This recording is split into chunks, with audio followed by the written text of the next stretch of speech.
جناب سایپا ما رسیدیم خدمتتون واسه این دوتا جوون که ایشالله به پای هم اسقاط شن. اختیار دارین. دخترم اون روغن موتورا رو بریز بیار. بابا با سپر عقبم یکم کوتاه نمیتونم تعارف کنم. به مامان بگو بیاره. خب مدل این عروس ما چنده؟ فنی منی ایشالله سالمه دیگه. کنیز شماست. بله سالمه، تنها مشکلش اینه که تنگه. جان؟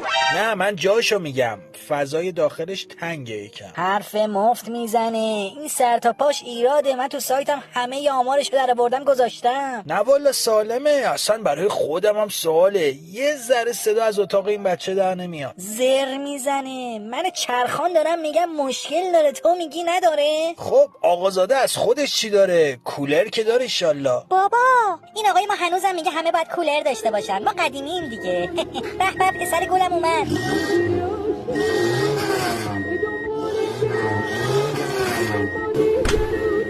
همگی سلام علیک. الهی